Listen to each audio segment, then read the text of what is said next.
Senhoras e senhores, sua atenção, por favor, em cumprimento à programação do primeiro seminário sobre boas práticas em contratações públicas, tecnologia da informação, terceirização, obras, que tem como objetivo apresentar boas práticas em contratações públicas voltadas às áreas de tecnologia da informação, terceirização e obras, bem como disseminar experiências e promover a discussão sobre o tema entre órgãos da administração pública e membros da sociedade civil, teremos agora a honra de assistir à palestra a ser proferida pelo senhor presidente do Tribunal de Contas da União, Benjamin Ziller.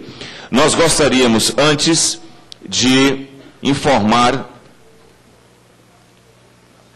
que no início das atividades à tarde, o senhor deputado Paulo Pimenta apresentará um resumo das contribuições reunidas pelo portal E-Democracia da Câmara dos Deputados por meio da comunidade virtual criada para debater o tema. Senhoras e senhores, o nosso palestrante, o primeiro palestrante, é presidente do Tribunal de Contas da União, mestre em Direito e Estado pela Universidade de Brasília, com vasta experiência em Direito Administrativo e Direito Constitucional.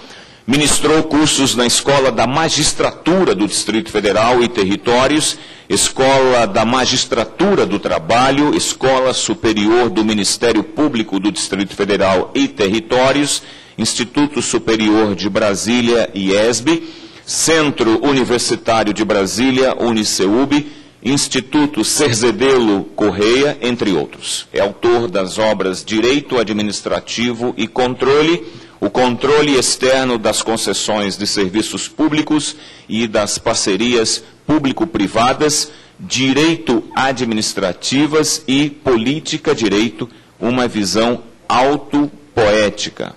Formado em Engenharia Elétrica pelo Instituto Militar de Engenharia, IME, e em Direito pela Universidade de Brasília. Chamamos à frente, com os nossos aplausos, o ilustre palestrante, o ministro Benjamin Ziller.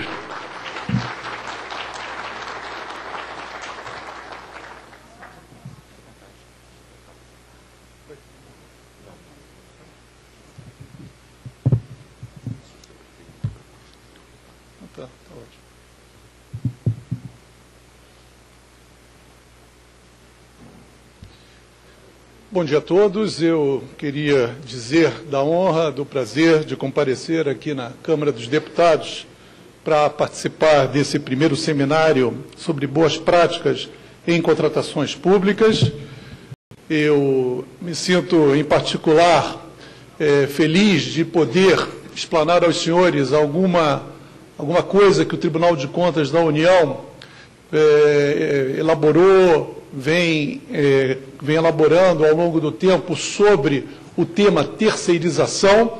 Nós iremos falar sobre a contratação de serviços terceirizados e temos consciência de que o Tribunal, nos últimos anos, contribuiu profundamente para a melhoria do processo de licitação e contratação de serviços terceirizados. E, exatamente por isso, entendo que nessa uma hora nós podemos traçar, então, um quadro evolutivo do que ocorreu nesse setor. Eu acho que todos sabem que a administração pública brasileira, ela terceiriza diversos tipos de serviços e podemos, na verdade, deduzir que não só a administração pública, mas todas as organizações públicas e privadas, de alguma forma, terceirizam parte de suas atividades. Aliás, essa é uma tendência do mundo moderno, a tendência de você ter instituições horizontais, ou seja, que delegam a outras instituições, outras organizações, outras empresas, parte dos serviços, das atividades que lhe incumbem. A ideia daquela estrutura vertical de empresa ou de organização que fabrica tudo, que presta todos os serviços intermediários, instrumentais, até o final do processo de fabricação ou de prestação de serviços, isso já não mais existe. Se irradia pelo mundo essa ideia de que é preciso se especializar, é preciso estabelecer um nicho em que a entidade, a empresa atua fortemente com eficácia e delegar a outras organizações, a outras empresas, parcelas das atividades necessárias para a consecução da atividade fim da instituição. Isso é óbvio, também ocorre na administração pública brasileira. A ideia de terceirização, ela não nasce de hoje, ela nasce do Decreto-Lei 267, é um ponto de corte importante do ponto de vista normativo. Esse Decreto-Lei número 200, do ano de 1967, já aludia à ideia de descentralização, delegação de competência, a de que a administração pública deveria focar nas atividades fins e delegar a terceiros as atividades instrumentais, acessórias, materiais. Esse Decreto-Lei 267 foi seguido pela Lei 5.645, de 1970, que anunciou algumas atividades que necessariamente deveriam ser terceirizadas no âmbito da administração pública. Essa lei arrola, então, o conjunto de atividades, tal como telefonia, cooperagem, limpeza, segurança e muitas outras atividades. Essas leis passam a ser regulamentadas por meio de decretos. Um decreto muito importante foi o decreto número 2.271, de 1997, que regula a prestação dos serviços contínuos. E nessa atividade regulamentar, o Estado, o antigo MARE, Ministério da Administração e Reforma do Estado, que não mais existe, publicou a Instrução Normativa número 18, que regulamenta também os serviços de terceirização, os serviços contínuos. E, como uma última menção a essa atividade regulamentadora do Estado, fazemos menção específica à Instrução Normativa número 2, do ano de 2008, que foi editada pela Secretaria de Logística e Tecnologia da Informação do Ministério do Planejamento. Essa Instrução Normativa número 2, senhores, ela, em parte, deriva de uma recomendação do Tribunal de Contas ao Governo Federal para que estabelecesse um conjunto de normas regulamentares para nortear as contratações de serviços terceirizados no âmbito federal. Isso se deveu a uma certa percepção do tribunal nos anos de 2007, 2006, de que não haviam padrões, não existiam padrões de referência para a contratação dos serviços terceirizados na esfera federal. Cada órgão agia de uma forma divergente, era praticamente um caleidoscópio o conjunto de contratações. Isso retirava do tribunal a capacidade de nortear, de dar um norte a essas contratações. É óbvio que a nossa jurisprudência vai sendo criada aos poucos e pesquisada pelo gestor, ela é uma referência para a boa prática, para a devida licitação e contratação. Mas a jurisprudência do tribunal, ela também é difusa, ela se desdobra, ela evolui, ela não é didaticamente um elemento eficiente para produzir uma alteração de curto prazo no comportamento do gestor. Por isso o tribunal recomendou ao Ministério do Planejamento que editasse uma instrução normativa. A instrução normativa ela tem essa facilidade, ela é simples, ela pode ser acessada pelo gestor e rapidamente ele tem um roteiro para a boa contratação dos serviços terceirizados. E essa Instrução Normativa número 2 nasceu em conjunto com a Instrução Normativa número 4, que regulamenta os serviços de TI, os serviços de tecnologia da informação, e em especial essa IN2 é talvez a melhor das instruções normativas que eu já vi em toda a minha vida nesses 21 anos de Tribunal de Contas. Ela é, na verdade, um regulamento abarcador de todos os processos que antecedem e que se sucedem para a consecução de uma contratação de serviços terceirizados. A leitura do índice dessa instrução normativa, dos diversos capítulos, já permite antever a característica abarcadora de todos os passos necessários para uma boa contratação. Ela começa definindo terceirização, estabelece os pressupostos para terceirizar, quais são as vedações, começa a falar de termo base, de projeto básico e termo de referência, alude à ideia de planejamento, alude à ideia de que é necessário planejar antecipadamente uma boa contratação, e esse planejamento é feito em etapas, através de um planejamento estratégico, um plano de trabalho que desemboca num termo de referência ou num projeto básico. Depois ela alude ao instrumento convocatório, aos requisitos do edital de licitação, alude também às propostas, alude ao julgamento das propostas, quais os critérios, menor preço, em que situação se deve utilizar o critério de técnica e preço. Ela é didaticamente muito interessante nesse ponto. Fala da vigência dos contratos, aí ela passa das licitações para os contratos, terminada a licitação, assinado o contrato, começa também um processo, muitas vezes, bastante complexo de acompanhamento, fiscalização dos contratos de terceirização. Ela tem, nos seus anexos, essa gestão normativa, além de um conjunto importante de regras, ainda tem anexos valiosíssimos. Um desses anexos contém um guia de fiscalização para a execução dos contratos. Ela fala do pagamento, como deve ser feito o pagamento, como é que deve ser feita a medição, a fiscalização. No que diz respeito ao pagamento em particular, é mencionado um instituto relativamente novo, ainda debatido, da repactuação, que é um reajuste adaptado aos serviços de terceirização. Ela fala especificamente dos serviços de limpeza e conservação, tem pontos específicos importantes sobre esses dois tipos de serviços terceirizados, também os de vigilância, dispositivos finais e um conjunto de anexos muito interessantes com guias, referências, planilhas, que servem de norte para uma boa contratação de serviços terceirizados. Bem, é óbvio que nessa uma hora eu pretendo falar sobre alguns pontos específicos dessa IN2, alguns que me parecem mais relevantes, mais interessantes, ou que, de alguma forma, suscitaram reflexões ou discussões no âmbito do Tribunal de Contas da União.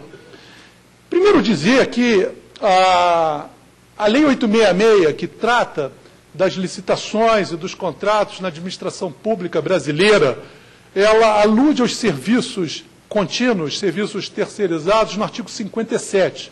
Ela menciona que esses serviços são merecedores de uma regra especial em termos de vigência do contrato. É dito que esses contratos de serviços contínuos podem ser prorrogados por iguais e sucessivos períodos até o limite de 60 meses.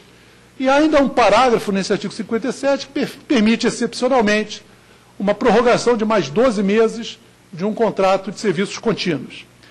Esses serviços contínuos são exatamente os serviços terceirizados a que aludimos, aqueles que devem ser continuamente prestados, que não podem sofrer solução de continuidade, sob pena de se causar à administração um grave problema. São basicamente aqueles serviços que são contratados em todo exercício financeiro e nos seguintes, e dizem respeito, normalmente, a atividades acessórias, instrumentais, desvinculadas das atividades finalísticas dos órgãos, que, em regra geral, devem ser exercidas pelos próprios empregados, servidores públicos, lotados nos órgãos e nas entidades públicas.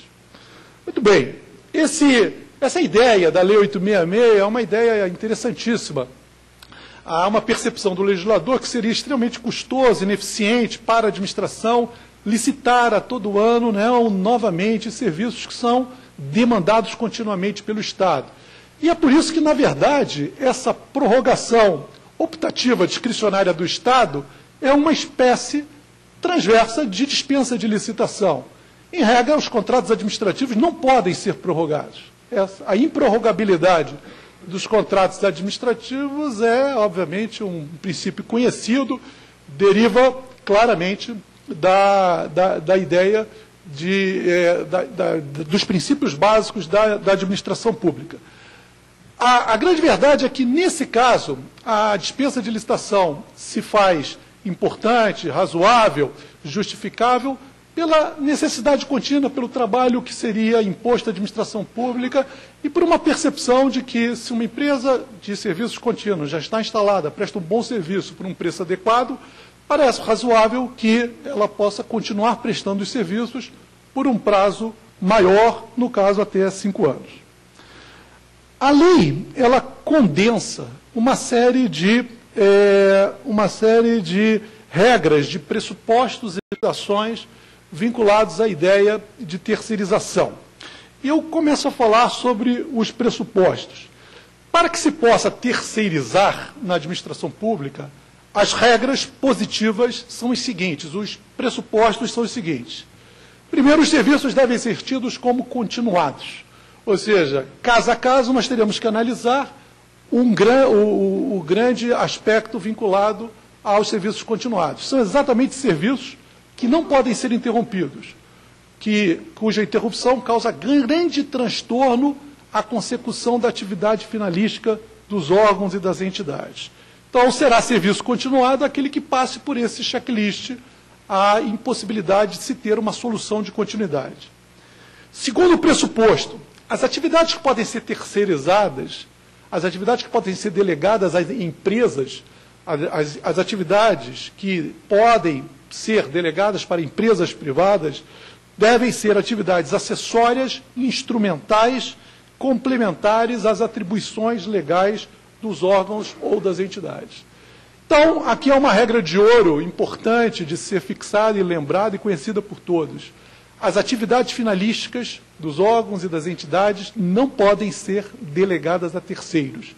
São, na verdade, no âmbito da administração pública direta e também da autárquica e fundacional, são atribuições que a administração recebe por meio de lei, imposições legais, que devem ser prestadas por servidores públicos, que ocupam cargos públicos, eventualmente empregos públicos, e que, portanto, são submetidos a regras jurídicas específicas, uma disciplina jurídica específica, e que lhes dá exatamente a competência para o exercício dessas atividades finalísticas. Vou dar um exemplo extremamente simples. Na Lei 866 é dito que se pode aplicar uma sanção a uma empresa, no caso de ocorrer uma falha na execução contratual. Muito bem. E as sanções acho que são conhecidas, multa, suspensão, declaração de inidoneidade, advertência. Suponha que tenhamos que aplicar uma sanção de multa. Como se fará a dosimetria da multa? Isso será feito por um servidor público que levará em conta, no caso, o princípio da razoabilidade, da proporcionalidade, de forma a calibrar o valor da multa e fazer com que haja uma correlação entre o valor da multa e a culpabilidade, a ilicitude inerente ao descumprimento contratual. Reparem que é preciso que haja um servidor público que se submeta aos princípios da administração pública como razoabilidade e proporcionalidade. Esse tipo de atividade é indelegável ao setor privado. Vocês conseguem imaginar um particular desvinculado de um estatuto jurídico que lhe imponha obrigações e lhe também outorgue deveres? Vocês conseguem imaginar um particular exercendo essa tarefa? Ele está vinculado à ideia de proporcionalidade, razoabilidade? É óbvio que não. Portanto, é um exemplo singelo de alguma atividade que é indelegável a particulares. Então, senhores, importante dizer que só se pensa em terceirização lícita quando se está a falar de atividades acessórias, instrumentais, importantes, mas desvinculadas da atividade finalística. É óbvio que nada é simples na administração pública. A administração pública brasileira é gigantesca. Para além da administração direta, autárquica e fundacional, você tem empresas públicas, sociedades de economia mista, que prestam serviço público e algumas exploram a atividade econômica. O tribunal hoje está diante de uma situação muito interessante, que é saber quais são os lindes da terceirização lícita para as estatais exploradoras de atividade econômica. A essas, o tribunal muito provavelmente abrirá as fronteiras e permitirá algum tipo de terceirização de parte da atividade finalística. Isso porque as estatais exploradoras de atividade econômica, elas disputam no mercado espaços com empresas privadas. E hoje sabemos que grande parte das empresas privadas e públicas delega a particulares, delega a outras empresas parte das suas atividades. Dentro da ideia de globalização, dentro da ideia de reestruturação das empresas, dentro de um patamar de horizontalidade. As empresas não são mais verticais. Então, grande parte das atividades das empresas são delegadas a outras empresas.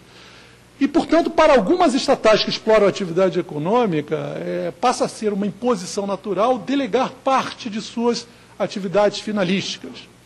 Assim acontece com empresas de energia elétrica, empresas do setor de petróleo e muitas outras empresas. Então, esse é um grande desafio para o tribunal, saber qual é o limite da terceirização lícita no âmbito das estatais exploradoras de atividade econômica, que se deparam hoje com uma situação de competição no mercado que lhes impõe um certo nível de terceirização. Direito é assim, senhores, não há regras absolutas, da mesma forma que a terceirização ilícita viola o princípio do concurso público, ou seja, nós não podemos ter a terceirização como uma forma de violação ao artigo 37, inciso 2º, que exige concurso público para a seleção dos empregados e dos servidores públicos, mas temos que reconhecer também que o artigo 173 da Constituição permite à administração pública, excepcionalmente, explorar a atividade econômica. E, pelo princípio dos poderes implícitos, quem pede os fins tem que dar os meios. Então, algum tipo de ponderação, de mitigação, de harmonização entre normas constitucionais, o 37.2 e o 173, tem que ser feito para permitir a essas estatais atuarem no mercado com eficiência mínima. A IN2 continua falando dos pressupostos e um deles, de certa forma, já tangenciei, que é a inexistência de categoria no quadro de pessoal do órgão ou entidade, salvo expressa disposição legal, em contrário, tratar-se de cargo ou categorias extintos, total ou parcialmente. Em síntese, não se licita serviço, não se terceiriza serviços que são de competências de servidores ou de empregados públicos. Isso só é possível, no limite, quando a própria lei estabelece que aquela categoria é um cargo em extinção, compõe um cargo em extinção, ou que aquela categoria é um cargo já extinto. Isso acontece, por exemplo, no Tribunal de Contas, nos serviços de transporte, porque nós temos motoristas que são servidores públicos, lotados no tribunal, só que a lei do tribunal, lei de pessoal, determinou que essa categoria compõe um quadro em extinção. Isso permite ao tribunal terceirizar serviços de transporte para além da demanda que pode ser atendida pelos nossos servidores estatutários motoristas. Isso é perfeitamente possível, está absolutamente de acordo com a IN2, com a regra do concurso público. Um outro pressuposto para a terceirização é de que a terceirização hoje deve visar a contratação de prestação de serviço e não da mão de obra. Ou seja, a terceirização não é um mecanismo por meio do qual nós estamos arregimentando mão de obra para trabalhar para o Estado. Nós estamos demandando serviços. Se eu estou contratando um serviço de limpeza, o que eu quero é que o serviço de limpeza seja executado.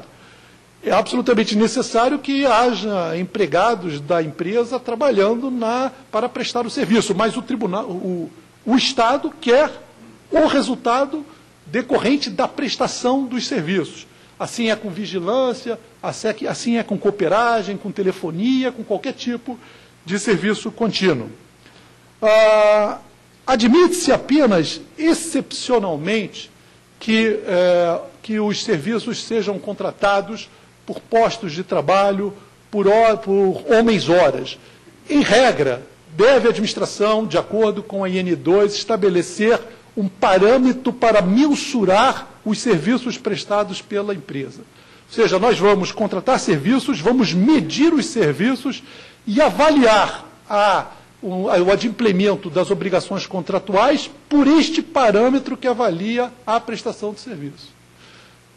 Excepcionalmente, diz o AIN2, admite-se, o tribunal admite que na impossibilidade de se ter um parâmetro que possa medir os resultados do contrato, que se contrate por postos de trabalho, por horas trabalhadas, mas isto é excepcional e, quando feito, deve ser, obviamente, objeto de motivação e fundamentação no processo de contratação. Outro pressuposto para terceirizar: não deve haver a caracterização da relação direta de emprego.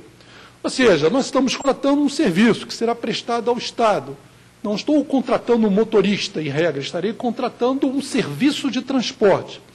Então, deve-se evitar, de toda forma, que se estabeleça uma relação de trabalho, uma relação direta de emprego, ou que as características da relação direta de emprego estejam presentes na contratação de serviços terceirizados. Isso pressupõe que deve ser evitados a ideia de pessoalidade, a ideia de relacionamento direto, de subordinação direta pessoal entre um servidor público e o terceirizado. Também os outros diversos princípios que regulam e que norteiam a relação de emprego não devem estar presentes, como regra geral, na contratação de serviços terceirizados. Significa o seguinte, em síntese: se o Estado está contratando serviços de transporte, eu, que sou um servidor público e vou demandar os serviços de transporte, eu não devo falar com o motorista, com o meu motorista, para que ele me leve num determinado lugar.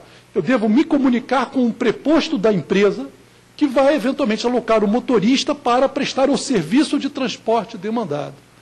A ideia é evitar o estabelecimento de relações diretas de um processo de subordinação direta entre o servidor público e o empregado da empresa terceirizada. É claro que em alguns casos isso é impossível, você terceiriza serviços de recepção, e no serviço de recepção tem que haver conversa, diálogo interpessoal entre servidores e os terceirizados. Ninguém está dizendo que não deve haver um relacionamento entre os empregados do setor público e os empregados da empresa terceirizada. Mas, no mais das vezes, a relação funcional deve ser estabelecida por meio de um preposto, que esse preposto, sim, da empresa, é que determinará como o serviço será prestado e por quem será prestado.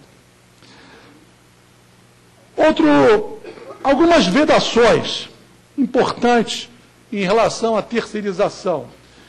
Não se terceiriza, diz a IN2, isso por certo já foi falado, é vedada a contratação de atividades que constituam a missão institucional do órgão da entidade. Por exemplo, o TCU exerce controle externo. Não se imagina que o TCU possa terceirizar atividade de controle externo a terceiros. É claro que a gente vê, em grande medida, em alguns órgãos adotando técnicas de terceirização, terceirizando parte de suas atividades finalísticas, ou, melhor dizendo, delegando atividades operacionais necessárias à consecução de sua atividade finalística. Então, eu vejo, por exemplo, a terceirização ocorrendo no âmbito da Receita Federal, da Polícia Federal, mas é importante dizer que essa terceirização será lícita se englobar apenas as atividades operacionais e instrumentais necessárias à execução da atividade finalística da Polícia ou da Receita. É claro que esse ponto de corte é delicadíssimo, né? Onde está o limite, né, da terceirização possível? Mas eu vejo um outro exemplo que é bem interessante, no exercício do poder de polícia, por exemplo, quando se operavam em Brasília os tais radares móveis, né, para fiscalizar a velocidade dos veículos automotores, empresas eram contratadas para fazer esse serviço, mas elas deviam ser acompanhadas por um servidor público do DETRAN. Este, sim, lavrava a multa decorrente do exercício do poder de polícia. Agora, as atividades operacionais necessárias à consecução dessa polícia administrativa, operar o radar móvel, mexer, calibrar, eram feitos por empresas terceirizadas. Então, há um limite do que é possível ser terceirizado, mas a atividade finalística no limite não pode ser terceirizada.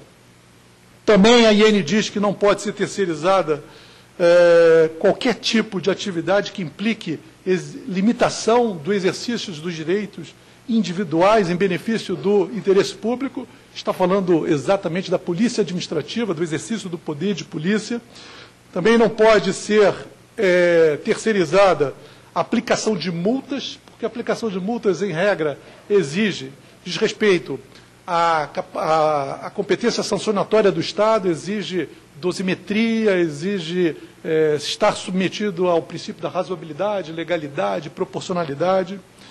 Expedição de certidões, declarações, atos de inscrição, registros e homologação em processos administrativos ou decisões não podem ser, por certo, delegados. Também a IN2 alude a vedações à terceirização, como, por exemplo, veda que o servidor público possa exercer poder de mando sobre os empregados da contratada.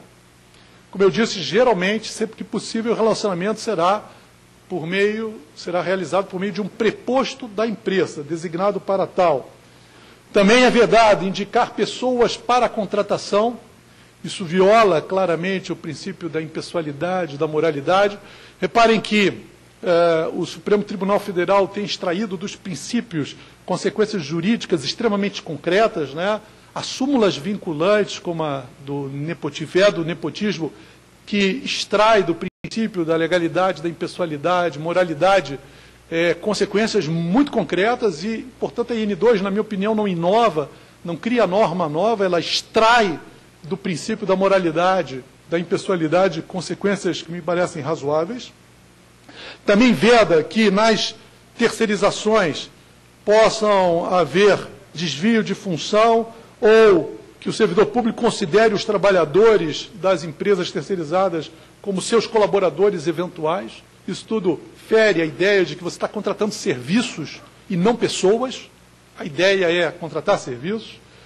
Portanto, há esse conjunto de vedações extremamente interessante e que reflete, de certa forma, a jurisprudência do tribunal, um conjunto de boas práticas e que definem os limites da terceirização. Ainda há vedações localizadas, como, por exemplo, a IN2, ela veda que possam ser pagos aos empregados de empresas terceirizadas diárias ou vantagens que não estejam contempladas nos contratos de trabalho, nos acordos coletivos, nas convenções coletivas ou em dissídio coletivo. Ou seja, em regra geral, não se pagará ao empregado da contratada, a administração não pagará à empresa contratada pela concessão de vantagens que não derivam da lei, de acordo coletivo, convenção coletiva, contrato de trabalho. Nós tivemos no tribunal um processo interessante em que o ministro Sherman analisou um contrato de terceirização por meio do qual os empregados terceirizados que viajavam a serviço recebiam diárias de acordo com as tabelas de diárias que recebiam os empregados do órgão. O tribunal considerou isso ilegal, disse que não havia nenhuma previsão legal para a concessão de diárias, né, para empregados de empresas terceirizadas. Agora, é óbvio que se na prestação do serviço terceirizado a empresa, o Estado, percebe que devem haver deslocamentos a serviço, é óbvio que no termo de referência no projeto básico já devem estar contemplados os deslocamentos, o custo do deslocamento, que vai estar contemplado na proposta das empresas.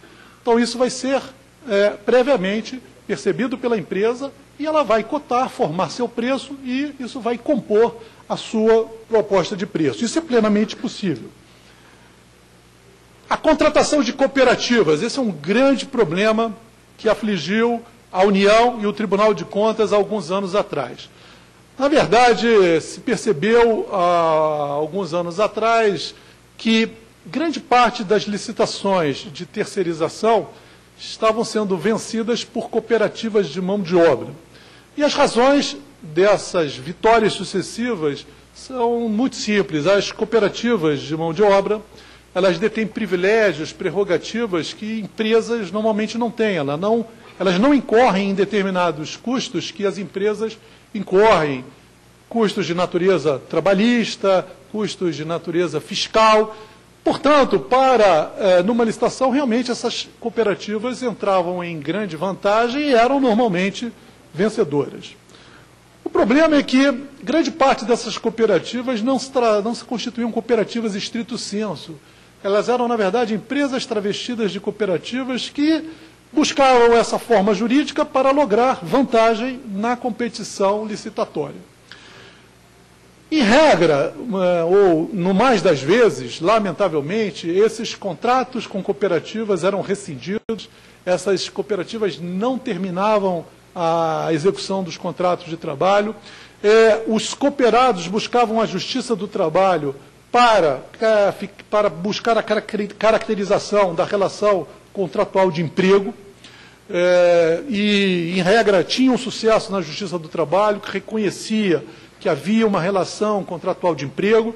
Isso significava que aquele cooperado e agora empregado reconhecido pela Justiça do Trabalho, ele era merecedor de verbas trabalhistas que não foram pagos pela cooperativa. A súmula 331 do TST, na sua redação anterior, praticamente impunha ao Estado a responsabilidade subsidiária por esses créditos trabalhistas não honrados pelas cooperativas. Esse valor era elevadíssimo, senhores. O Ministério Público do Trabalho fez chegar ao TCU números que atingiam bilhões de reais, que era a conta que a União, no ano de 2006, se não me engano, teve que arcar com pagamentos de indenizações não honradas por cooperativas e empresas que não pagaram as suas obrigações trabalhistas. Bem, nesse quadro, houve a assinatura de um termo de conciliação judicial que foi firmado entre a União e o Ministério Público do Trabalho. Isso foi homologado em 2003, que estabeleceu regras para a contratação de cooperativas de mão de obra nas licitações de serviços terceirizados.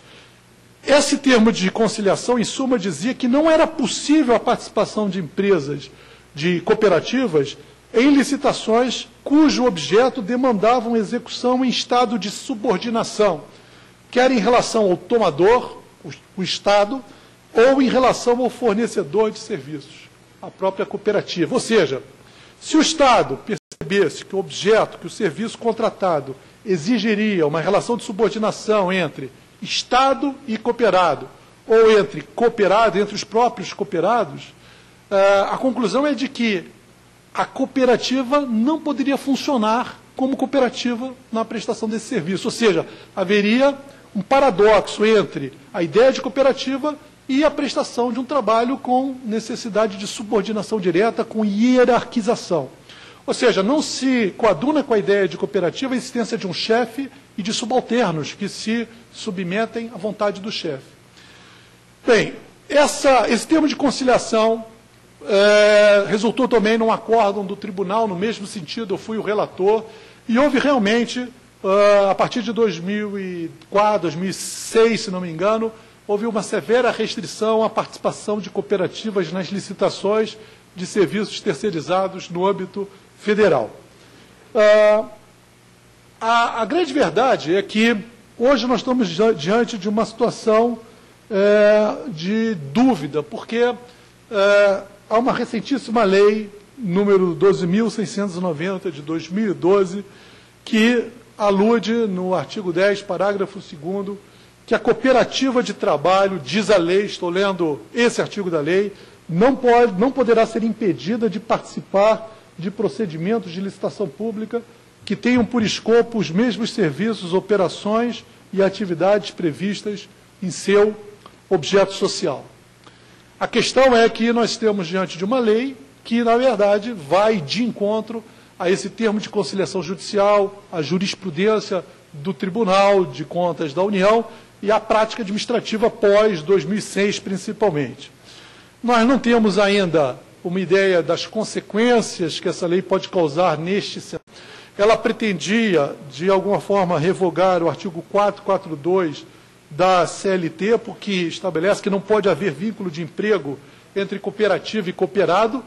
Não houve veto desse dispositivo, significa que o artigo 442 não foi afastado do mundo jurídico.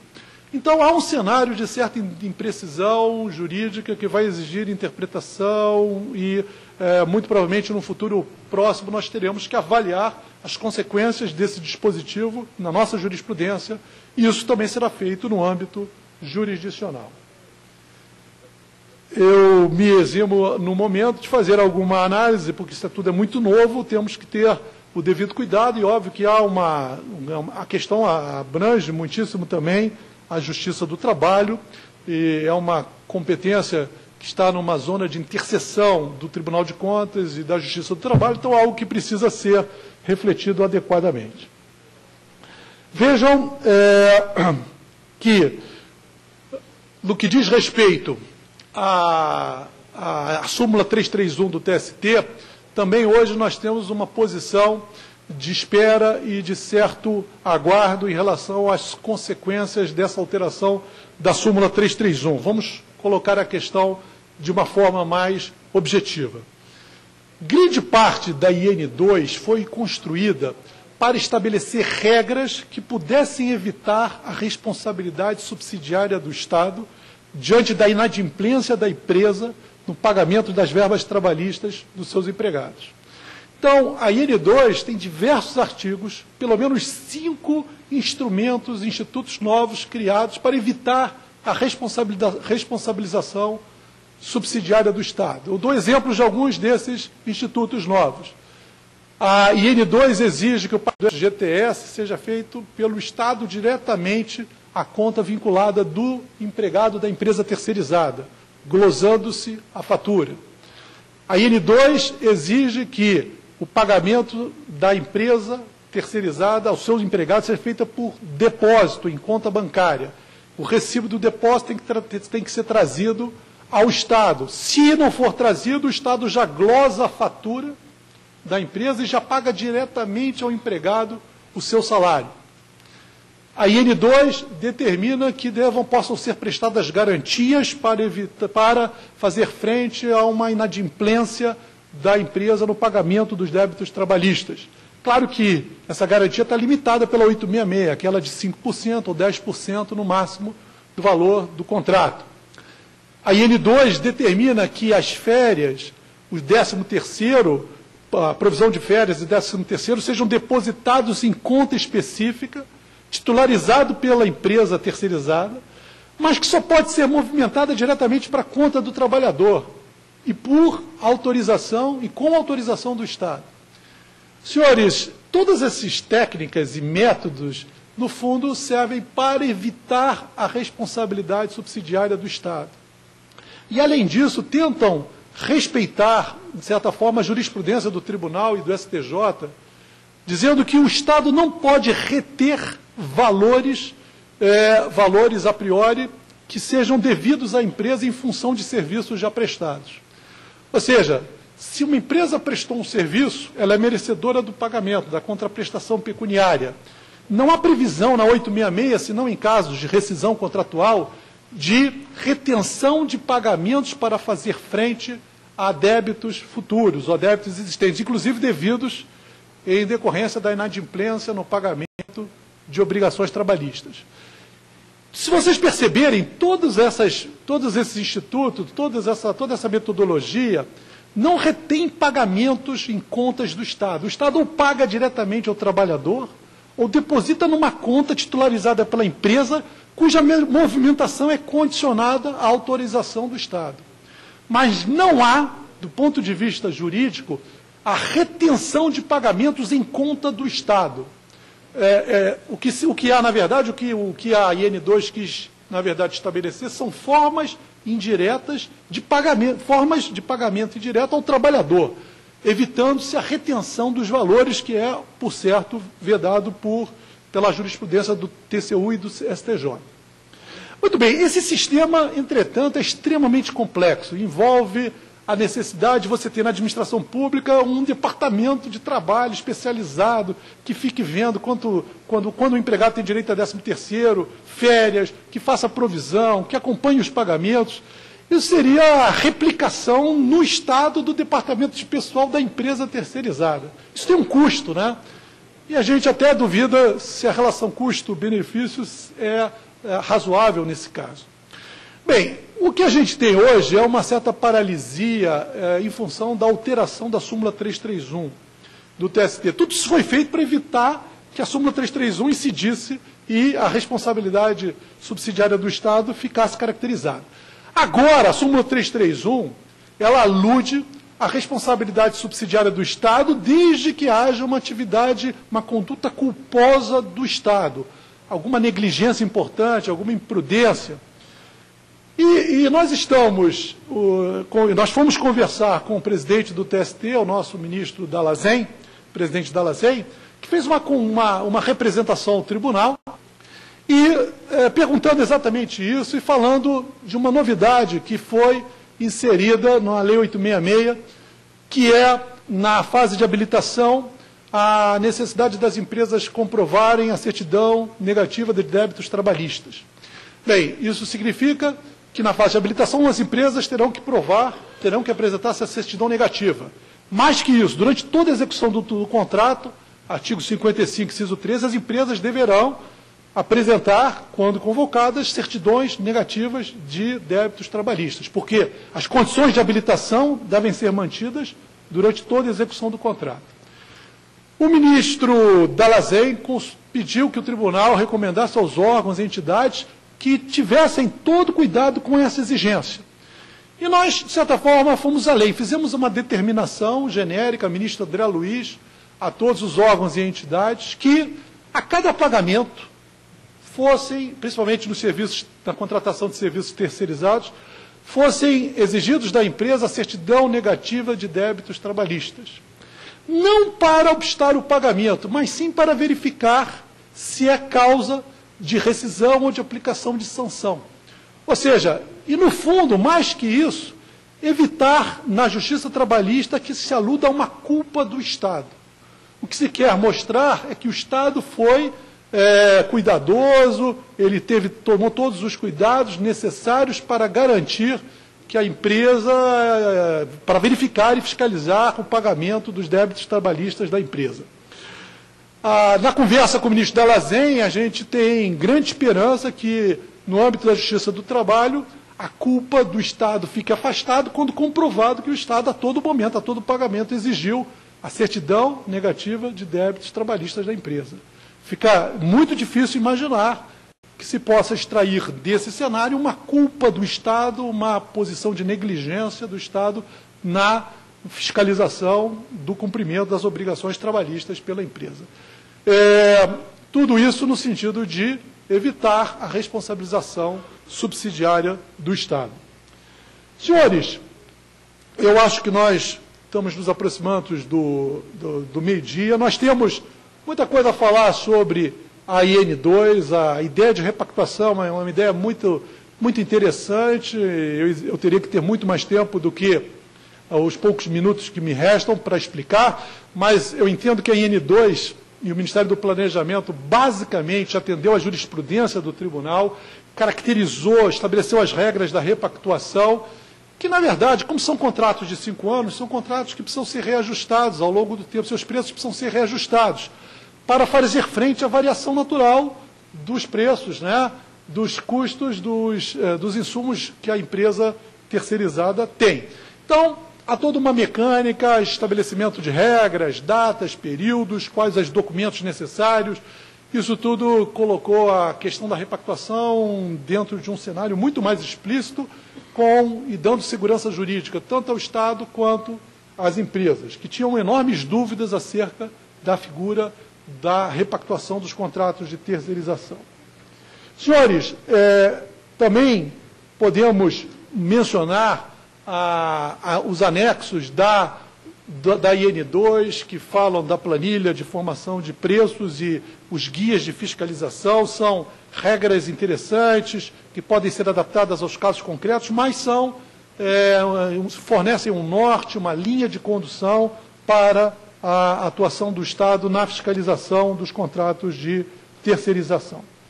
Senhores, há também um último instituto que vou mencionar, que é o Acordo de Nível de Serviço, que é uma novidade que já deu frutos, de certa forma já foi incorporada até ao RDC, ao novo regime de contratações do PAC, da Copa do Mundo e Olimpíadas. No Acordo de Nível de Serviço, é estabelecido de forma objetiva, por meio paramétrico, de forma matemática, uma correlação entre o pagamento e os resultados esperados da empresa, ou seja, o pagamento deixa de ser unívoco e passa a variar de acordo com a qualidade dos serviços prestados, sem achismos, sem subjetivismos, isso tudo tem que ser deduzido a partir de equações matemáticas que avaliem os resultados da empresa e que estabeleçam uma correlação entre esses resultados e o preço a ser pago. Isso incentiva a eficiência, incentiva a produção de melhores resultados e pode ser benéfico tanto à administração quanto à própria empresa. E no nosso RDC, essa ideia de remuneração variável passa a ser um norte, passa a ser uma linha nas contratações futuras que vão ser, e já estão sendo, e que vão ser feitas com base no RDC. Senhores, em síntese, a IN2 vem produzindo um efeito muito positivo na administração pública brasileira, esclarecendo a jurisprudência do tribunal, introduzindo novos institutos, boas práticas. Ela na verdade, o início de uma tentativa do governo de criar instruções normativas globais.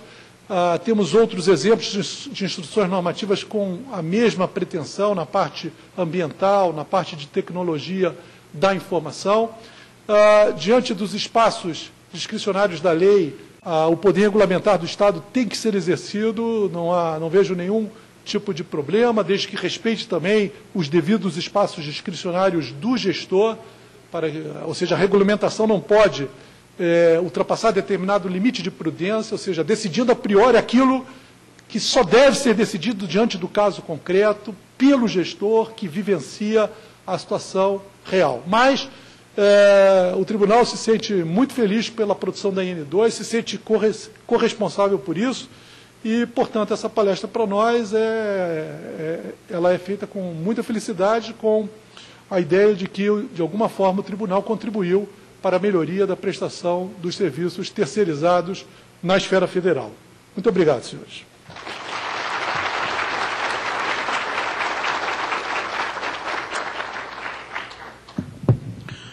Encerramos, portanto, aqui essa primeira parte do seminário, que voltará logo mais às 14 horas.